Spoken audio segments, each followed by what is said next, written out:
Welcome back to another episode of Coffee with Mo. Today we're going to be talking about joints and why are they important. How do joints impact our day-to-day life? So, without further ado, let's get right into it.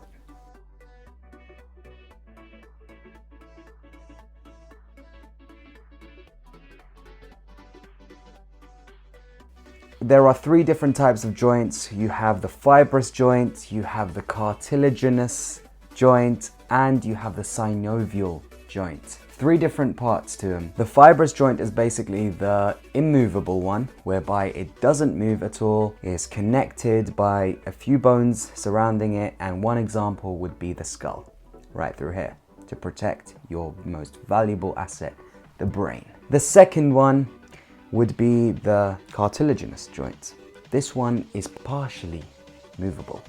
So what that means is basically the joint that connects the spine, and that is, there's certain parts of the vertebrae bones are connected through cartilaginous joints. It's basically one of the areas whereby it makes you freely movable, mobile, and flexible. The third one, which is the most important one, the one that we use every single day in every part of our movement, walking, getting up, going down, doing every single other activity. We're going to be discussing mostly the synovial joints and how we can actually better those joints to aid us throughout life, and what exercises we must do and how to maintain and strengthen them. So the synovial joints, one example would be the knee joint, it would be the shoulder joint, it would be the elbow joints,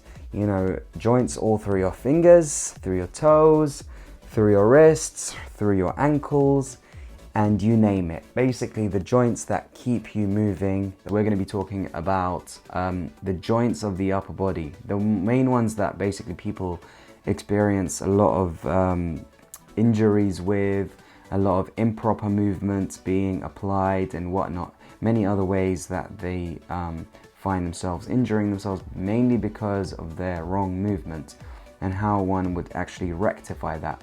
So one important joint is the wrist joint, and it's very important to keep this as safe as possible. The main reason is because all your power sits here, I guess, when you're, let's say, doing an exercise. One of them would be push-ups.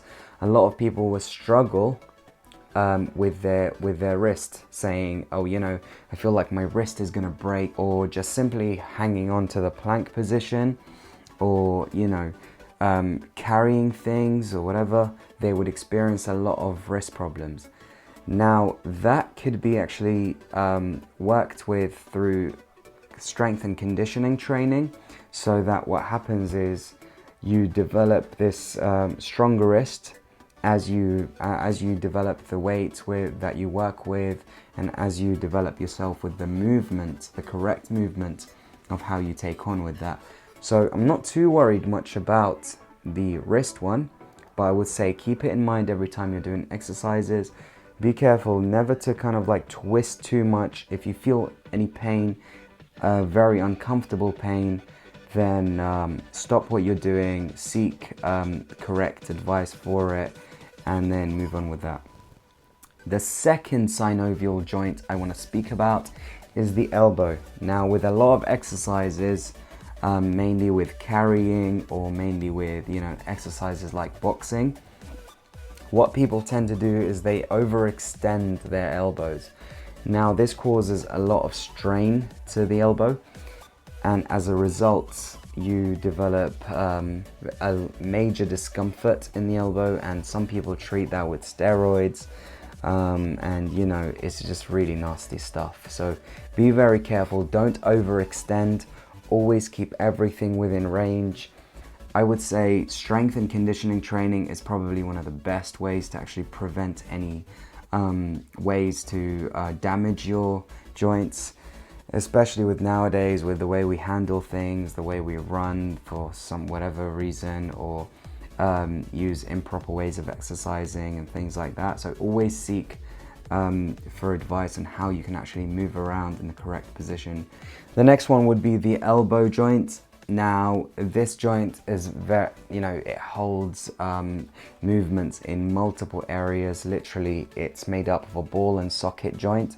So it allows 360-degree movement, and typically it's associated with a lot of injuries, mainly because people who have a bad posture or different ways of exercising would neglect it a lot all the time, especially when they're doing weights. So they think, overextending it, or not extending it properly, so or just working the muscle in a very, very weird way, which would induce a lot of pain and a lot of discomfort. They tend to injure their shoulders. So another way is don't overextend it, keep it in the right form, keep it always in a position whereby you can come back to it safely. When you're exercising with weights, always be careful of maintaining the correct posture when you're doing it, and it becomes very, very, very nice and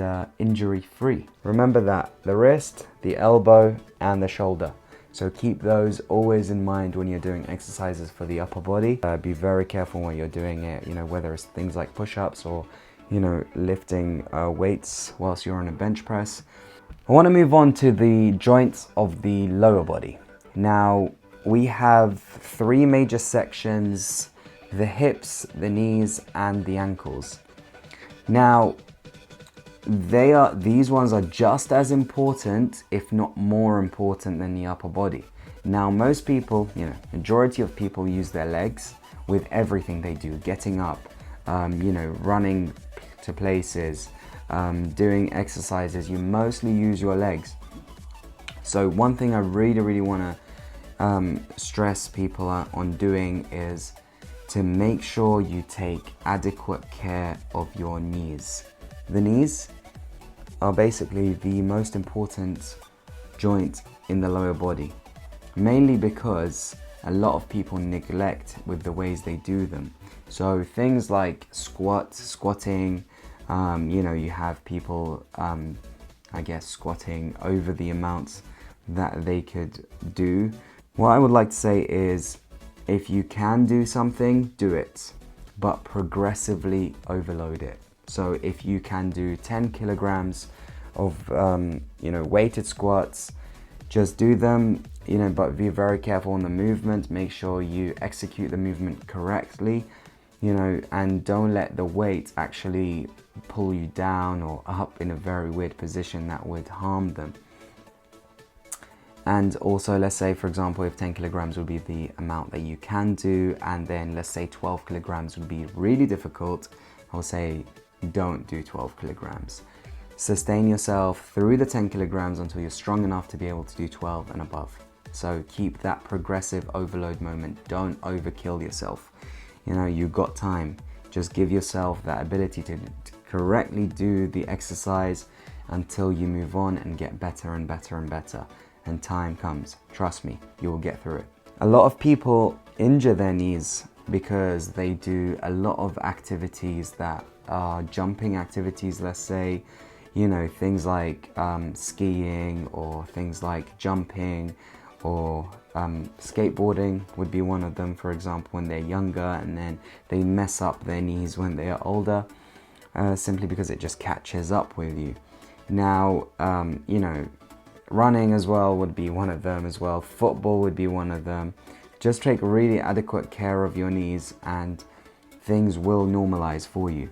One thing I would like to stress to people is that when you're doing exercises for the lower body, don't overcomplicate it with weights or with just jumping. Be careful of your jump. Never land flat-footed. Always land on the tip of your toes. Make that a habit. Make sure that you load as little stress to the knee joint and to the ankle joint as possible. That way you sustain the joint from weakening and to strengthen the muscles around it. And essentially, the reason why people injure their knees is because the muscles, the tendons, and everything else are around this joint are weakening, and a lot of scar tissue is being formed, a lot of lactic acid, and a lot of like toxins and deposits will be formed there. Many medical procedures would not be able to understand what's going on in that joint. So always take extra care of it. You know best what hurts you, what doesn't hurt you. So always look out for that. The next joint I want to talk about is the ankle. So we touched up slightly there where we said never to land flat-footed when you're doing an exercise. So a perfect exercise would be squat jumps. Now squat jumps, a lot of people think they're gonna jump up and land flat-footed. That's not the case. Always try to land from the tip of your toes all the way down, okay, and not straight flat down. That way you release all the pressure from where gravity pulls you down with into the toes first before you hit it down onto the heel. That way you load less stress onto the ankles, the knees and the hips, so you're able to do the exercises correctly, efficiently, and at no cost of an injury.